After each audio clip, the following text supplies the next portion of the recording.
भगवान शिव को क्यों करना पड़ा था विष्णु अवतार नरसिंह को शांत, जानिए रहस्य। जय श्री कृष्ण। दोस्तों, आज की कहानी में हम बात करेंगे कि हिरण्यकशिपु का विनाश करने वाले नरसिंह भगवान का क्या हुआ।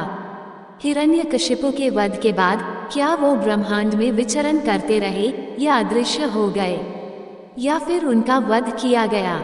दोस्तों, सनातन धर्म के इतिहास में जब भी अधर्म, क्रूरता और निर्दयता को बढ़ावा देने वालों ने जन्म लिया है, उनका निश्चित ही विनाश हुआ है। सृष्टि के पालनकर्ता भगवान विष्णु ने कई युगों में अलग अलग रूपों में आकर अधर्म का नाश किया है। द्वापर में भगवान कृष्ण द्वारा कंस वध से लेकर महाभारत तक, त्रेतायुग में भगवान राम द्वारा रावण का वध और सत्ययुग में भगवान नरसिंह द्वारा हिरण्यकश्यप का वध। इनके अतिरिक्त भगवान विष्णु ने और भी अनेक अवतार लिए और पापियों का विनाश किया। आज की इस कड़ी में हम कुछ ऐसा बताने जा रहे हैं जो आपने कभी न सुना हो। आइए इस कथा के माध्यम से जानते हैं कि आखिर नरसिंह अवतार का क्या हुआ। सत्ययुग में एक अत्यंत निर्दयी असुर हिरण्यकशिपु था, जो दैत्यों का राजा था। आज से लाखों वर्षों पहले सत्ययुग में, जब मंदराचल पर्वत की घाटी में लगभग कई सौ वर्षों से निरंतर केवल मात्र एक ही स्वर गूंज रहा था, ओम वेदात्मा विद्महे हिरण्यगर्भ धीमहि तन्नो ब्रह्म प्रचोदयात्। ओम वेदात्मा विद्महे हिरण्यगर्भ धीमहि तन्नो ब्रह्म प्रचोदयात्। दरअसल कई वर्षों से ब्रह्मदेव की असीम कठिन तपस्या करता आ रहा यह महाबलशाली असुर कोई और नहीं बल्कि स्वयं हिरण्यकशिपु था। हिरण्यकशिपु की इस महाहठी कठिन तपस्या को देख इंद्र देव समेत सभी देवताओं को अपना भविष्य घोर अंधकार में डूबने की अनुभूति होने लगी, जिसके बाद देवताओं से रहा न गया और वे सभी भागे भागे ब्रह्मलोक चले आए। ब्रह्मलोक आते ही इंद्र देव समेत सभी देवताओं ने ब्रह्मदेव को अपना अभिवादन देते हुए ब्रह्मदेव के सम्मुख अपनी चिंता व्यक्त करने लगे। पितामह, इसके पूर्व के अत्यंत विलंब हो जाए, आपसे विनम्र प्रार्थना है कि कृपया आप पहले से ही महाबलशाली हिरण्यकशिपु को कोई भी साधारण सा वरदान देकर संतुष्ट कर दें। देवराज, कदाचित आप भूल रहे हैं कि हिरण्यकशिपु कई वर्षों से अत्यंत कठोर तपस्या में लीन है। ये स्वयं मां प्रकृति का ही अटूट नियम है कि जैसी तपस्या वैसा ही फल। ये सुनकर इंद्र देव सहित समस्त देवगण व्याकुल हो उठे और सभी स्वर्गलोक को प्रस्थान कर गए। यहाँ पृथ्वी के मंदराचल पर्वत की घाटी में हिरण्यकशिपु बिना अपनी परवाह किए अत्यंत घोर तपस्या में लीन रहा। समय यूं ही बीतता चला गया और फिर एक दिन वह समय आ ही गया जब ब्रह्मदेव हिरण्यकशिपु के अति कठोर तपस्या से प्रसन्न होकर उसके सम्मुख प्रकट हुए और उससे अपना इच्छुक वरदान मांगने को कहने लगे। उठो वत्स, अपनी आंखें खोलो, हम तुम्हारे इस अति कठिन तपस्या से अति प्रसन्न हैं। ब्रह्मदेव, तुम जिस प्रकार की भी इच्छुक वरदान की कामना रखते हो हमसे मांग सकते हो। ब्रह्मदेव के मुख से यह वाणी सुन हिरण्यकशिपु ने ब्रह्मदेव से सीधे अमर होने का वर मांग लिया, जिसके प्रत्युत्तर में ब्रह्मदेव ने इसे प्रकृति के नियम के विरुद्ध बताते हुए किसी और प्रकार का अति कठिन और अति शक्तिशाली वरदान मांगने की सलाह दी। इतना सुनते ही हिरण्यकशिपु ने ब्रह्मदेव पर कटाक्ष करना शुरू कर दिया। उसने कहा, अमर होने का अधिकार प्रकृति ने तो केवल देवताओं को ही दिया है, क्यों ब्रह्मदेव?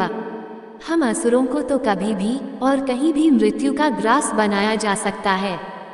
हमें पता था कि आप हमें अमरता का वरदान कभी भी नहीं देने वाले, इसलिए हमने पहले से ही इसका विकल्प सोच रखा था जिसे देने के लिए आप प्रतिबद्ध हैं। इतना कहकर हिरण्यकशिपु ने ब्रह्मदेव से ऐसा वरदान मांग लिया जिसे सुन स्वयं ब्रह्मदेव भी आश्चर्यचकित हो उठे। देवताओं ने तो जैसे अपना इंद्रासन अभी से ही खो दिया हो। दरअसल इस वरदान के दौरान हिरण्यकशिपु को ना तो कोई देवता, यक्ष, राक्षस, मानव या पशु मार सकता। इसके अलावा वह ना तो दिन में मरता और ना ही रात में। उसे ना किसी अस्त्र से मारा जा सकता और ना ही किसी शस्त्र से। वह ना धरती पर मरता और ना ही आकाश में, और उसकी मृत्यु ना तो घर के भीतर हो पाती और ना ही घर के बाहर। ब्रह्मदेव द्वारा वरदान प्राप्ति के पश्चात हिरण्यकशिपु अपने जीवन को लेकर पूरी तरह से सुनिश्चित हो चुका था।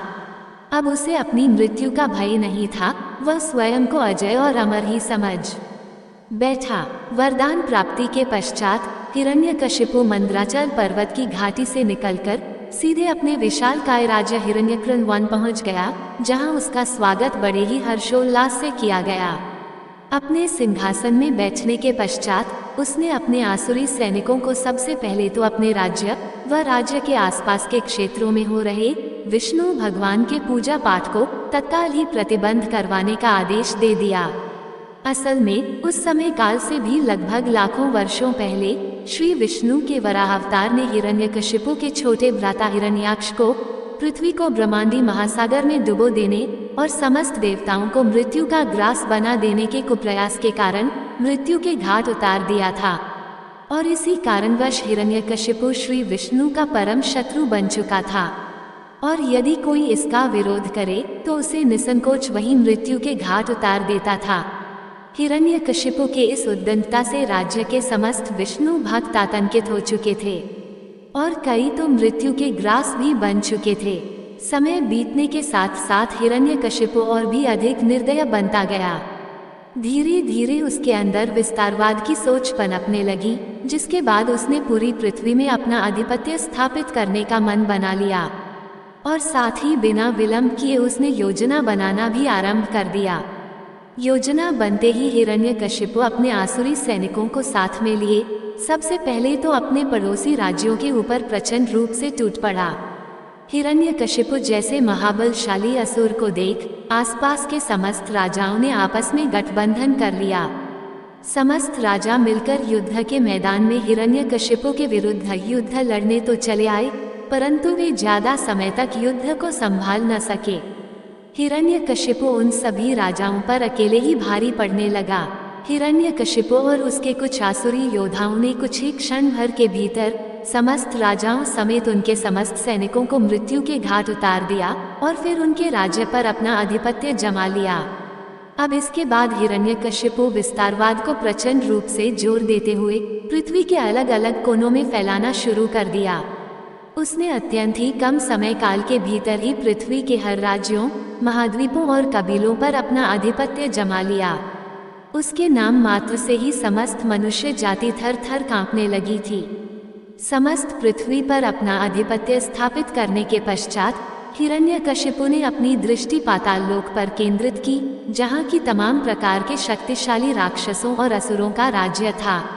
हिरण्यकशिपु ने पाताल लोक के समस्त असुरों के ऊपर आधिपत्य स्थापित करने से ठीक पहले एक असुर होने के नाते उनके पास अपने दूतों को भेजकर स्वयं को उन पाताल लोक के असुरों का राजा मनवाने पर दबाव बनाने लगा, जिसे अधिकतर पाताल लोक के असुरों ने हिरण्यकशिपु के प्रबल क्षमता और शक्ति को ध्यान में रखते हुए सहज ही स्वीकार कर लिया।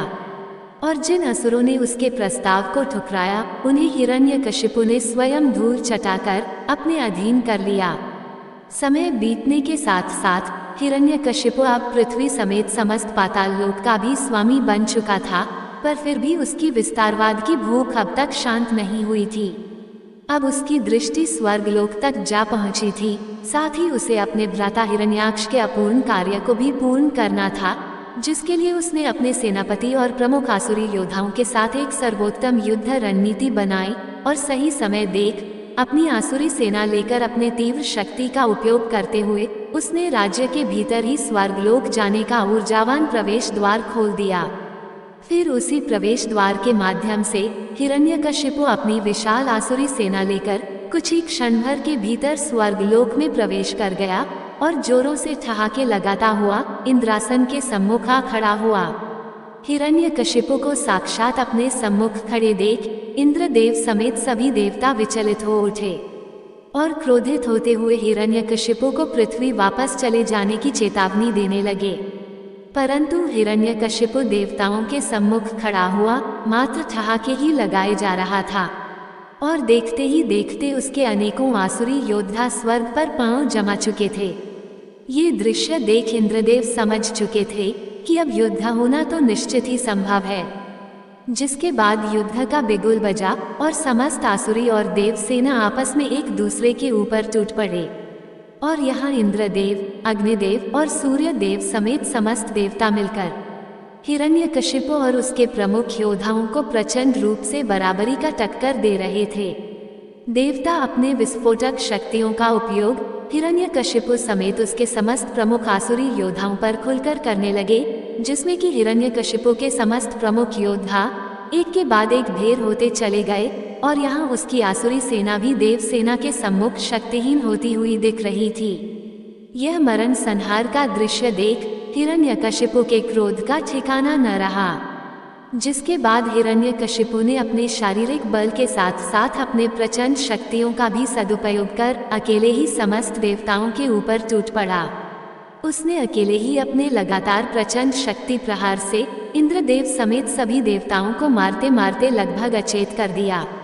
हिरण्यकशिपु का ये भयंकर रूप देख देवता भय से थर थर कांपने लगे और इससे पहले कि हिरण्यकशिपु सभी देवताओं को बंदी बनाता, सभी देव भयभीत होते हुए स्वर्ग से अंतर्धान हो गए।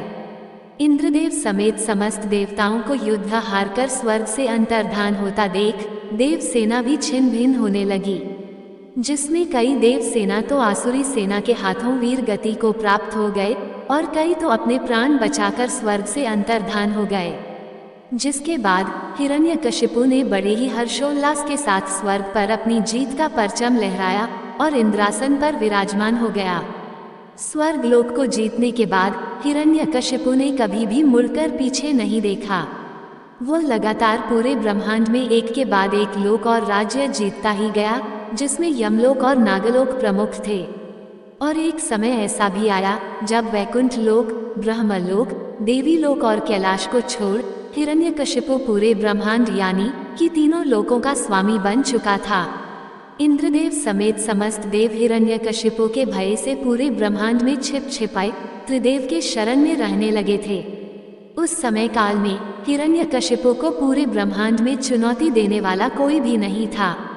समय यूं ही बीतता गया और फिर एक दिन वह अत्यंत ही दुर्लभ क्षण आया जब हिरण्यकशिपु की पत्नी कयाधु ने एक दिव्य शिशु को जन्म दिया और उस दिव्य शिशु का नाम प्रहलाद रखा गया। प्रहलाद को लेकर हिरण्यकशिपु अत्यंत ही प्रसन्न था। वह अपने पुत्र प्रहलाद को भी स्वयं की ही भांति त्रिलोकी असुर राज बनाना चाहता था। फिर कुछ वर्षों में ही कयाधु ने और भी 3 पुत्रों को जन्म दिया, जिनका नाम अनुहलाद, सहल्लाद और हल्लाद रखा गया। और तब तक हिरण्यकशिपु का ज्येष्ठ पुत्र प्रहलाद किशोरावस्था में पहुंच चुका था। प्रहलाद अपने चेतना अवस्था से ही भगवान विष्णु से अत्यंत ही प्रभावित होकर उनका परम भक्त बन चुका था। भगवान विष्णु से भक्त प्रहलाद का एक अटूट संबंध बन चुका था, जो कि आम संबंधों से परे था। भक्त प्रहलाद अपने गुरुकुल में शिक्षा प्राप्त करने के साथ साथ दिन रात श्री विष्णु की उपासना भी किया करते। समय बीतने के साथ साथ उनकी शिक्षा पूर्ण हुई, जिसके बाद उनके गुरु प्रहलाद को लिए हिरण्यकशिपु के पास लौटे और हिरण्यकशिपु के सम्मुख प्रस्तुत हुए। उस समय हिरण्यकशिपु मदिरापान में डूबा हुआ था। वह अपने पुत्र प्रहलाद को देख अत्यंत प्रसन्न भी हुआ, जिसके बाद प्रहलाद ने अपने पिता के चरणों में झुककर प्रणाम किया। अब तक तुमने अपने अध्ययन में निरंतर तत्पर रहकर जो शिक्षा प्राप्त की है, उसकी सारभूत व्याख्या हमें सुनाओ। जिसके बाद प्रहलाद अपनी शिक्षा की व्याख्या बताने से पूर्व श्री विष्णु को सादर प्रणाम करने लगा। प्रहलाद के मुख से श्री विष्णु का नाम सुनते ही हिरण्यकशिपु के नेत्र क्रोधपूर्वक लाल हो उठे और वह प्रहलाद के गुरु को भयंकर दृष्टि से क्रोधपूर्वक घूरने लगा। रे दुर्बुद्धि ब्राह्मण, ये तूने मेरी पीठ पीछे मेरे बालक को ऐसी क्या शिक्षा दे दी कि वह मेरे ही सम्मुख मेरे परम शत्रु विष्णु का नाम लिए जा रहा है। ये देख भक्त प्रहलाद के मस्तिष्क को अत्यंत घातक रूप से आघात पहुंचा, जिसके बाद उन्होंने भगवान विष्णु को स्मरण किया और उनसे समस्त मृत्यु के ग्रास बन चुके पुरोहितों को पुनः जीवन प्रदान करने के लिए प्रार्थना करने लगे। फिर भक्त प्रहलाद के भक्ति की शक्ति के फलस्वरूप कुछ ही क्षण भर के भीतर मात्र उनके स्पर्श मात्र से ही समस्त मृत हो चुके पुरोहित गण पुनः जीवित हो उठे। ये सब देख समस्त पुरोहित गण भक्त प्रहलाद से अत्यंत प्रसन्न हुए और उनको महान बताते हुए उनका आभार प्रकट करने लगे। जिसके बाद समस्त पुरोहित हिरण्यकशिपु के समक्ष जाकर उसे सारा समाचार ज्यों का त्यों सुनाने लगे। ये सुन हिरण्यकशिपु आश्चर्य और क्रोध से जल उठा। जिसके बाद हिरण्यकशिपु ने भक्त प्रहलाद को अपने समक्ष बुलाकर उनसे हर बार मृत्यु के मुख से बच निकलने का रहस्य पूछने लगा, जिसके प्रत्युत्तर में भक्त प्रहलाद ने इसे श्री विष्णु भगवान की ही कृपा बताई। ये सुन हिरण्यकशिपु ने इस बार क्रोधपूर्वक अपने असुरी सैनिकों को भक्त प्रहलाद को पकड़ महल से 100 योजन की ऊंचाई से सीधे नीचे गिरा देने का आदेश दे दिया। जिसके बाद हिरण्यकशिपु के निर्दय आसुरी सैनिकों ने भक्त प्रहलाद को उठाकर महल से सीधे 100 योजन नीचे फेंक दिया और नीचे गिरते समय भक्त प्रहलाद श्री विष्णु का स्मरण करने लगे। श्री विष्णु की कृपा से भक्त प्रहलाद के धरती में गिरने से पूर्व ही जगत धात्री पृथ्वी ने भक्त प्रहलाद को अपने गोद में थाम लिया और धरती पर रख अंतर्धान हो गई। भक्त प्रहलाद को सकुशल देख आसुरी सैनिकों ने हिरण्यकशिपु को ये समाचार सुना दिया। ये समाचार सुन हिरण्यकशिपु क्रोध से लाल होते हुए तनिक भी विलंब ना करते हुए अपने आसुरी सैनिकों को भक्त प्रहलाद को नागपाश से बांधकर महासागर में डुबो देने का आदेश दे दिया। जिसके बाद उन आसुरी सैनिकों ने भक्त प्रहलाद को बंदी बनाकर नागपाश से बांधकर महासागर में डुबो दिया। परंतु भक्त प्रहलाद को नागपाश सहित महासागर में डुबो देने के पश्चात महासागर में जोरदार हलचल होने लगी।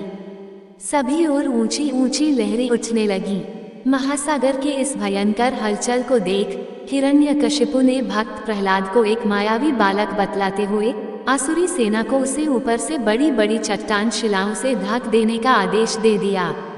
जिसके बाद आसुरी सेना ने महासागर में डूबे भक्त प्रहलाद को चट्टानों से ढककर उसके ऊपर हजारों योजन का ढेर कर दिया।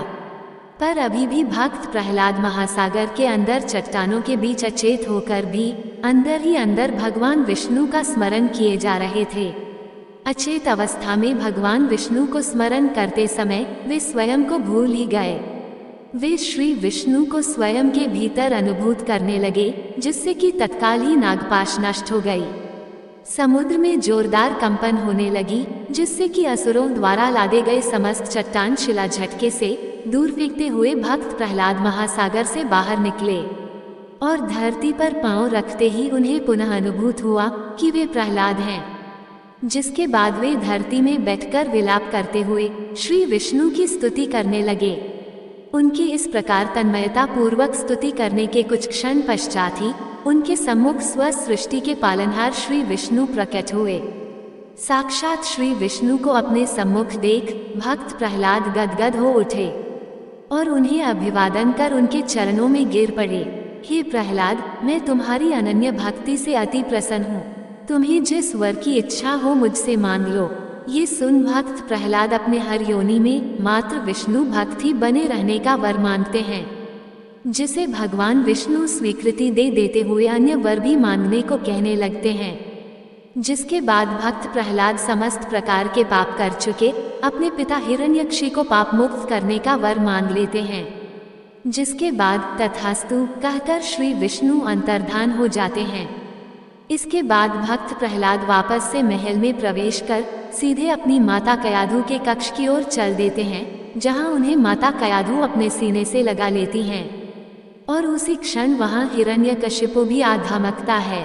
भक्त प्रहलाद को सकुशल अपनी माता के संग देख हिरण्यकशिपु गुस्से से हाथ मलता रह जाता है और गहरे चिंतन में पड़ जाता है। फिर उसे अपनी छोटी बहन होलिका का ध्यान आता है, जिसके बाद वह होलिका के पास बुलावा भेजता है। फिर अगले ही दिन महल में होलिका का आगमन होता है, जिसके साथ हिरण्यकशिपु एक संपूर्ण भयंकर योजना बनाता है, जिसे पूरे नगर में एक आयोजन का नाम दे दिया जाता है। और इस आयोजन के अंतर्गत भक्त प्रहलाद को जलती हुई चिता में होलिका के संग बिना किसी क्षति के बैठने की घोषणा कर दी जाती है। असल में होलिका को ब्रह्मदेव से आग में न जलने का वर प्राप्त था और इसी का लाभ उठाकर हिरण्यकशिपु भक्त प्रहलाद को मृत्यु के घाट उतार देना चाहता था। फिर संध्या होते ही इस मिथ्या आयोजन की शुरुआत हो ही जाती है, जिसमें कि कयाधु के न चाहते हुए भी बलपूर्वक भक्त प्रहलाद को होलिका के गोद में चिता के ऊपर बैठाकर आग लगा दी जाती है। आग लगते ही भक्त प्रहलाद श्री विष्णु को स्मरण करने लगते हैं और वहीं होलिका जोर जोर से ठहाके लगाने लगती है, जिसे देख हिरण्यकशिपु भी जोर जोर से ठहाके लगाने लगता है। फिर कुछ क्षण बीतने के पश्चात भक्त प्रहलाद को तो कुछ न हुआ, परंतु वहीं होलिका को गर्मी की अनुभूति अवश्य होने लगती है। क्षण बीतने के साथ साथ यह गर्मी जलन में परिवर्तित हो जाती है और होलिका उसी चिता में छटपटाते हुए भस्म हो जाती है, जिसे देख हिरण्यकशिपु मात्र गर्जना और विलाप के कुछ न कर पाया। और वहीं भक्त प्रहलाद फिर से सकुशल मृत्यु को मात देते हुए चिता से बाहर आ गए, जिसे देख सभी आश्चर्यचकित हुए, पर हिरण्यकशिपु क्रोध से लाल हुए जा रहा था। नगर समेत महल में शोक का वातावरण था। धीरे धीरे सूर्यास्त भी हुआ और फिर आसुरी सैनिकों ने भक्त प्रहलाद को बलपूर्वक राजसभा में हिरण्यकशिपु के सम्मुख प्रस्तुत किया।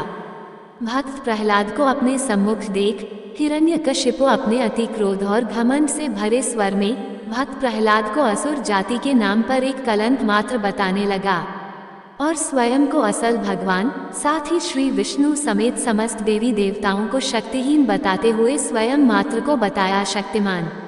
मैं स्वयं सूर्य हूँ, मैं स्वयं चंद्र हूँ, मैं स्वयं वायु हूँ, मैं स्वयं काल हूँ, पूरे सृष्टि में मुझसा न कोई भगवान। इतना कहते हुए हिरण्यकशिपु मात्र को ही भगवान मनवाने के लिए भक्त प्रहलाद पर जोर देने लगा, जिसे कि भक्त प्रहलाद ने गलत बताते हुए मात्र भगवान विष्णु को ही सत्य बताया।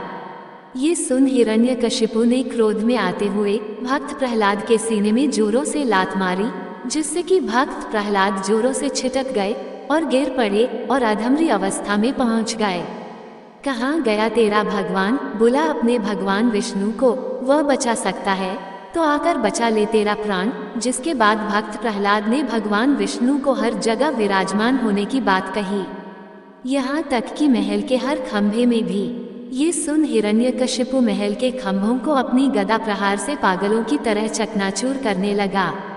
यूं ही खंभों को चकनाचूर करते हुए वह एक और खंभे में अपनी गदा प्रहार कर देता है, परंतु वह खंभा चकनाचूर ना होकर ज्यों का त्यों रह जाता है, जिसे देख हिरण्यकशिपु आश्चर्य में पड़ जाता है। जिसके बाद वह क्रोध में आकर उस खंभे में अनेकों प्रहार करता है, परंतु वह खंभा ज्यों का त्यों ही रह जाता है।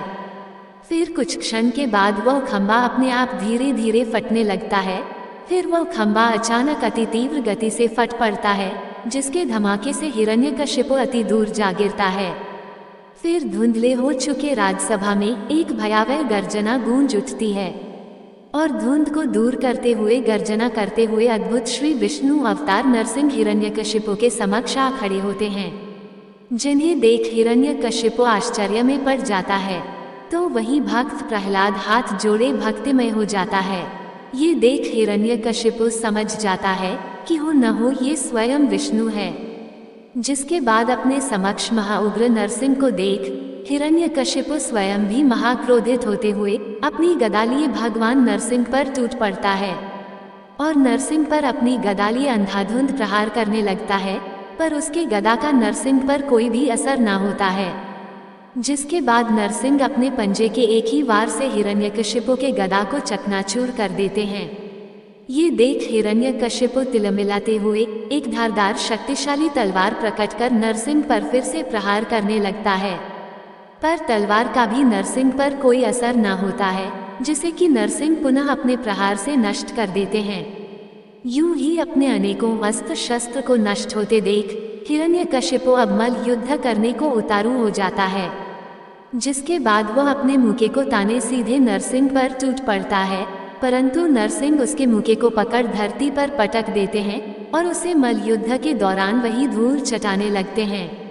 ये शक्तिशाली दृश्य देख समस्त असुर आश्चर्यचकित होते हुए डर से थरथराने लगते हैं। ये पहली बार था जब हिरण्यकशिपु के समक्ष कोई उससे भी अधिक शक्तिशाली उससे युद्ध करता हुआ उसे लगातार धूल चटाए जा रहा था। स्वयं को यूं लगातार मार खाता हुआ देख वह समझ चुका था कि अब भागने में ही उसकी भलाई है। जिसके बाद वह नरसिंह से दूरी बनाता हुआ इधर उधर भागने लगा, परंतु नरसिंह भगवान ने उसका पीछा करते हुए उसे अपने पंजों में दबोच लिया और उसे पूरे राजमहल में घसीटते हुए मुख्य द्वार के चौखट तक ले गए और उसे हवा में उछलते हुए अपने गोद में लेटा दिया। विष्णु, मुझे कोई भी नहीं मार सकता, चाहे कितना भी प्रयत्न कर लो। तब भगवान विष्णु कहते हैं, तुम अब न घर के अंदर हो न ही बाहर, तुम ना धरती पर हो और ना ही आकाश में, ना अभी दिन है और ना रात्रि। मैं ना तुझे अस्त्र से मारूंगा और ना शस्त्र से, और मैं ना तो देवता हूँ, ना यक्ष, ना राक्षस, ना मनुष्य और ना ही पशु। मैं हूँ नरसिंह। इतना कह नरसिंह सीधे अपने धारदार पंजों से हिरण्यकशिपु के उदर को बीच से चीरने लगे, जिससे कि हिरण्यकशिपु के प्राण पखेरु वहीं उखड़ गए और वह वहीं भगवान नरसिंह के हाथों मृत्यु को प्राप्त हो गया। ये देख भक्त प्रहलाद को अपने पिता की मृत्यु का अत्यंत शोक हुआ, परंतु इसे उन्होंने श्री विष्णु की इच्छा मात्र समझते हुए भगवान नरसिंह के समक्ष हाथ जोड़े बैठे रहे। अपने असुर राज्य को यूं छटपटाता हुआ मृत्यु के घाट उतरता देख समस्त आसुरी सेना हिरण्यकशिपु के चंगुल से मुक्त होते हुए पाताल लोक की ओर भागने लगी, और हिरण्यकशिपु के कुछ प्रमुख आसुरी सैनिकों ने ये भयंकर दृश्य देख अपना नियंत्रण खोते हुए नरसिंह पर हमला बोल दिया, जिसके बाद नरसिंह ने अपने प्रलयनकारी प्रहार से समस्त उग्र आसुरी सैनिकों को मिट्टी में मिला दिया। समस्त सृष्टि को हिरण्यकशिपु के चंगुल से मुक्त होते देख इंद्रदेव समेत समस्त देवता अत्यंत प्रसन्न हुए, पर उनकी यह प्रसन्नता चिंता में तब परिवर्तित हो गई जब नरसिंह समस्त उग्र हो चुके संपूर्ण आसुरी सेना को मृत्यु के घाट उतार देने के पश्चात भी शांत न हुए। असल में हिरण्यकशिपु जैसे महाप्रलयनकारी असुर समेत उसके समस्त प्रमुख असुरों को मारते मारते नरसिंह का क्रोध इतना उग्र हो चुका था कि वह अब शांत होने की जगह बढ़ता ही जा रहा था, और अब वे पूरी तरह से अपने नियंत्रण से बाहर हो चुके थे, जो कि संपूर्ण सृष्टि के विनाश का कारण बनने वाला था। और यह विनाश लीला देख समस्त देवताओं को सिर्फ एक ही मार्ग सुझा, और वो था कैलाश का मार्ग। जिसके बाद समस्त देवता पृथ्वी में स्थित कैलाश चले आए, सृष्टि की रक्षा करे महादेव, अन्यथा नरसिंह पृथ्वी समेत समस्त सृष्टि को उजाड़कर समाप्त कर देंगे। इस पूरी सृष्टि में एकमात्र आप ही हैं जो नरसिंह देव को नियंत्रण में ला सकते हैं। जागिए महादेव, जागिए। सभी देवों ने महादेव से जाकर प्रार्थना की कि वो नरसिंह भगवान का क्रोध शांत करें। तब शिवजी ने सर्वप्रथम वीरभद्र को नरसिंह को शांत करने के लिए भेजा, परंतु वीरभद्र भी उनका क्रोध शांत नहीं कर सके। तब अंततः महादेव ने सर्वेश्वर अवतार लिया। शिवजी के इस रूप को शरभ अवतार भी कहा जाता है, जिसमें मनुष्य, पक्षी और शेर का समावेश था। सर्वेश्वर अवतार में महादेव ने नरसिंह भगवान का क्रोध शांत करने का प्रयास किया, परंतु नहीं कर सके। तब निरंतर 18 दिनों तक सर्वेश्वर भगवान और नरसिंह भगवान का युद्ध चला। इस युद्ध का कोई अंत नहीं दिख रहा था। जब समय के साथ नरसिंह भगवान का क्रोध शांत होने लगा, तब उन्होंने विचार किया कि शिवजी ने ये रूप केवल उनका क्रोध शांत करने के लिए लिया है। तब नरसिंह भगवान ने स्वयं को शांत किया और श्री हरि विष्णु में विलीन हो गए। वही कुछ कथाओं के अनुसार शिवजी के शरभ अवतार का रूप बहुत भयंकर था। उनके सामने नरसिंह रूप की शक्तियां खत्म हो गई थी और नरसिंह भगवान ने समर्पण कर स्वयं को शांत किया और भगवान विष्णु में विलीन हो गए। इस तरह भगवान नरसिंह का क्रोध शांत हुआ और शिवजी के शरभ अवतार द्वारा संपूर्ण सृष्टि को नरसिंह भगवान के क्रोध से बचाया गया। जय श्री हरि विष्णु, जय महादेव। तो दोस्तों, आपको और आपके परिवार को होली की बहुत बहुत शुभकामनाएं। श्री हरि विष्णु और महादेव की कृपा आप पर बनी रहे। आपको ये कथा कैसी लगी, कृपया कमेंट करके जरूर बताएं। वीडियो पसंद आया हो तो लाइक करें और अपने दोस्तों के साथ शेयर करें। कमेंट बॉक्स में जय श्री हरि विष्णु लिखना ना भूलें, और ऐसी ही और भी बहुत सारी कहानियों को सुनने के लिए चैनल को सब्सक्राइब जरूर करें। धन्यवाद।